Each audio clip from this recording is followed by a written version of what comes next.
Pemirsa, Presiden Rusia Vladimir Putin menegaskan komitmen kuat negaranya untuk mendukung program nuklir sipil Iran. Rusia tetap akan mendukung operasional pembangkit listrik tenaga nuklir meskipun ada ketegangan geopolitik yang melanda kawasan Timur Tengah.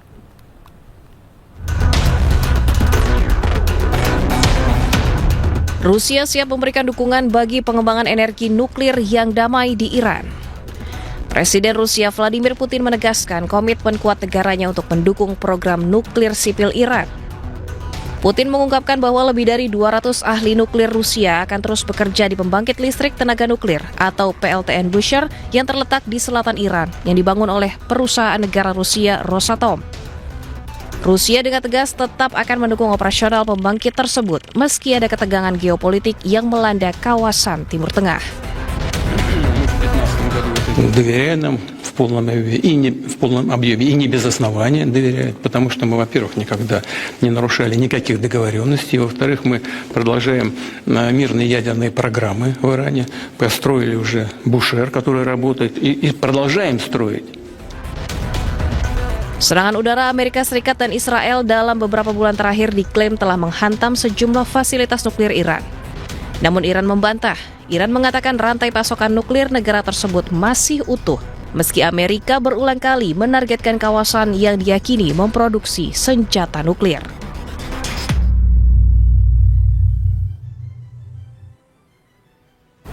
Di tengah perang antara Amerika Serikat dan Iran, Rusia memamerkan kekuatan militernya.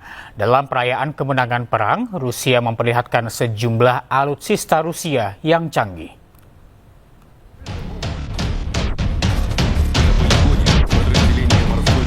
Angkatan bersenjata Rusia memamerkan kekuatan militernya di media sosial. Video berdurasi 6 menit 8 detik ini memperlihatkan operasi Angkatan bersenjata Rusia di garis depan. Video ini direkam saat Rusia menyelenggarakan parade hari kemenangan perang yang ikonik di Lapangan Merah di Moskow hari Sabtu waktu setempat.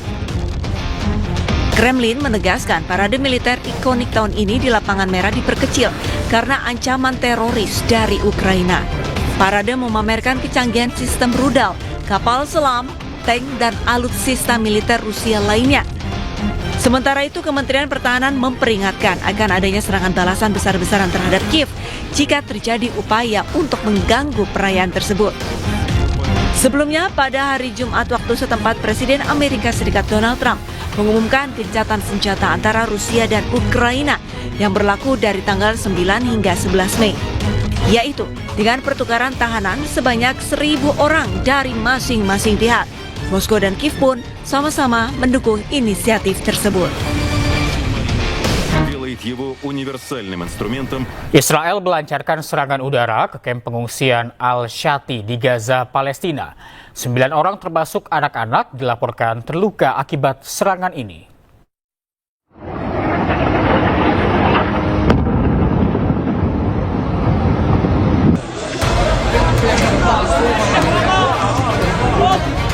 Serangan udara Israel kembali menghantam kawasan kamp pengungsian Al-Shati sebelah barat kota Gaza, Palestina, Jumat malam waktu setempat. Sebelumnya Israel sempat mengeluarkan peringatan evakuasi paksa kepada warga setempat. Serangan tersebut memicu kepanikan warga. Warga berhamburan keluar rumah untuk mengevakuasi diri. Dilaporkan sedikitnya 9 warga Palestina terluka dalam serangan tersebut, termasuk anak-anak. Rudal Israel dilaporkan menghantam rumah milik keluarga Al-Adam di kawasan Blok 9 kamp pengungsi Al-Shati, Gaza. Ledakan memicu kebakaran dan menghancurkan bangunan tersebut. Puluhan rumah dan bangunan di sekitarnya juga mengalami kerusakan parah akibat dampak ledakan. Tim Pertahanan Sipil Gaza menyebut api sempat merambat ke sejumlah rumah lainnya. Sementara itu, banyak keluarga kini terpaksa mengungsi dan tidur di jalan karena rumah mereka rusak dan situasi dinilai masih berbahaya. Sebuah video memilukan dari Gaza memperlihatkan seorang anak menangis histeris sambil memanggil ayahnya yang tewas akibat serangan rudal Israel. Korban diketahui bernama Anwar Abu Hasira yang meninggal dalam serangan di Gaza sehari sebelumnya.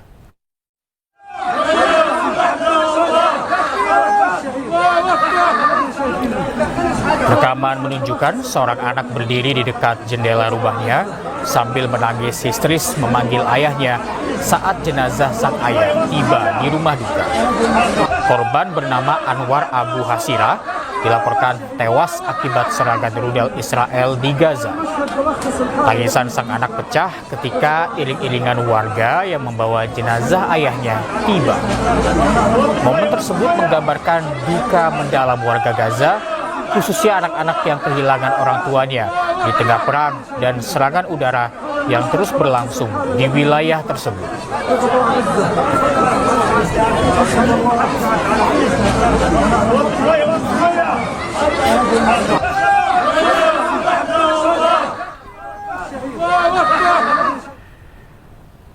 Serangan Israel ke Palestina juga berdampak pada layanan kesehatan dan kemanusiaan.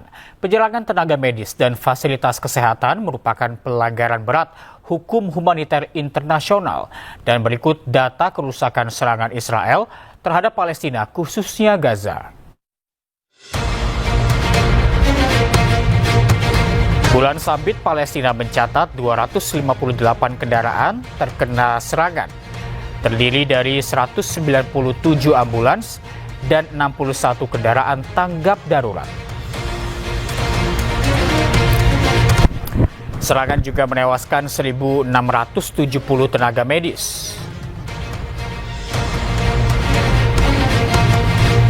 Selain itu, 140 petugas Bulan Sabit Merah dilaporkan meninggal dunia akibat serangan.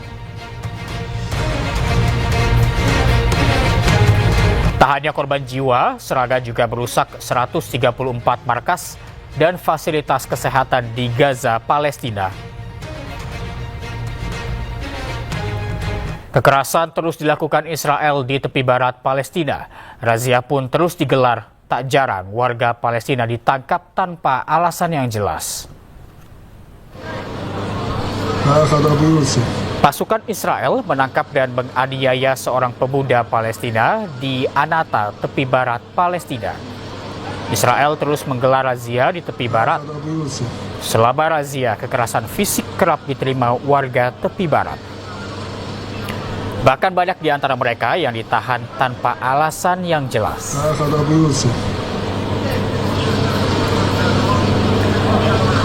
Sementara itu, korban tewas akibat serangan Amerika Serikat Israel di Iran terus meningkat.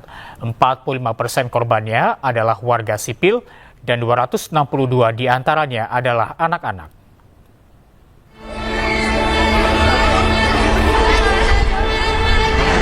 Korban tewas akibat serangan Amerika Serikat dan Israel di Iran terus meningkat. Ribuan orang dilaporkan tewas dan 45% diantaranya adalah warga sipil. Mirisnya lagi, sekitar 262 anak-anak menjadi korban, termasuk 7 bayi di bawah usia 1 tahun. Di antara korban tewas anak-anak, terdapat 120 siswi sekolah dasar dari Sekolah Khusus Perempuan di Minab yang tewas akibat serangan pasukan Amerika pada hari pertama perang.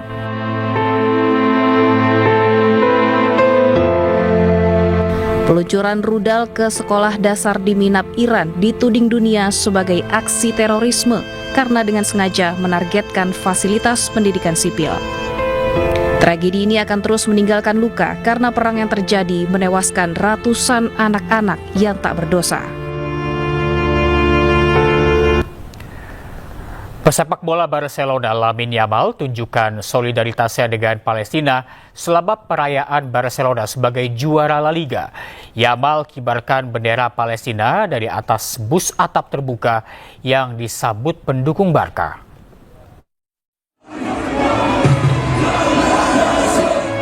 Aksi bintang muda Barcelona Lamine Yamal di parade perayaan gelar juara La Liga menuai sorotan. Yamal menunjukkan solidaritas dengan kibarkan bendera Palestina dari atas bus atap terbuka. Aksi Yamal pun disambut sorak-sorai pendukung Barcelona, Tina yang kemudian diminta Yamal. Barcelona memenangkan gelar La Liga musim ini lewat kemenangan 2-0 atas rival mereka Real Madrid. Ini adalah gelar La Liga ke-20. Sebelumnya, pertandingan final Liga Hoki Es Wanita Iran didedikasikan untuk para korban meninggal dalam serangan di sekolah Putri Minab pada awal perang di Iran. Penonton melempar boneka ke lapangan sebagai bentuk penghormatan kepada para korban.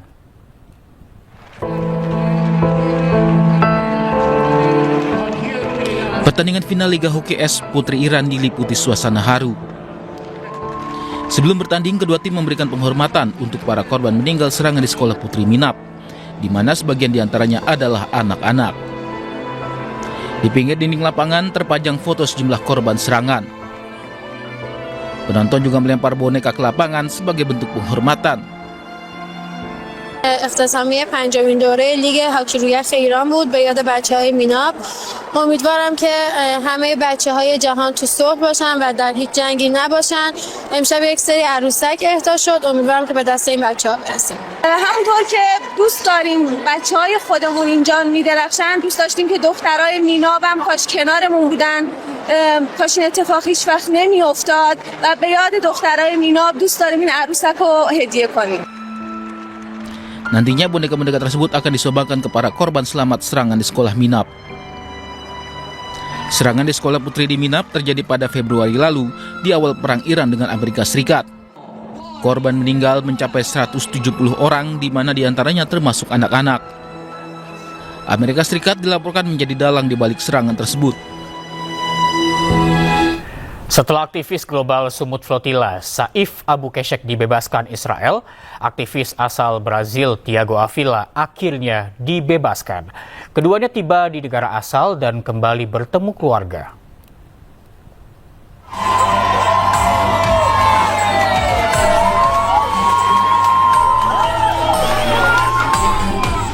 Thiago Avila, aktivis global Sumut Flotilla, tiba di Sao Paulo, Brazil setelah 6 hari penahanan oleh Israel. Aktivis ini disambut haru istri dan anaknya serta para pendukungnya. Thiago menjadi aktivis terakhir yang dibebaskan oleh Israel. Sebelumnya Saif Abu Keshek, aktivis global Sumut Flotilla, lebih dulu dibebaskan. Saif juga telah kembali ke negara asalnya, Spanyol. Saif dan Thiago dibebaskan setelah berbagai upaya dilakukan oleh tim hukum adalah. Usai bebas, Saif sempat menyampaikan pesan saat transit di Athena, Yunani agar para aktivis tetap melakukan mobilisasi. I just arrived to Athens. I left behind me thousands of Palestinian prisoners, children, women, and men. I am sure that the treatment I face is not compared to the suffering they are going through. The testimonies we hear of their torture, of their violation on daily basis. We have to continue mobilizing. We cannot forget the Palestinian prisoners. I want to thank everyone who mobilized, our legal team, Adala, my family, my wife and children, my colleagues in the movement, the brave 180%. I heard your voices. It gave me strength.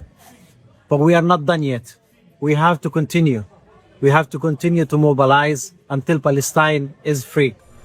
180 aktivis global Sumut Flotilla yang sempat ditahan Israel sudah lebih dulu dibebaskan.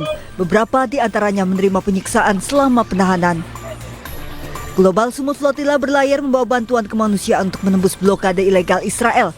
Namun kapal mereka disergap dan diserang Israel di perairan internasional. Kini puluhan kapal gelombang kedua yang membawa aktivis global Sumut Flotilla juga sudah berlayar membawa bantuan kemanusiaan untuk warga Gaza.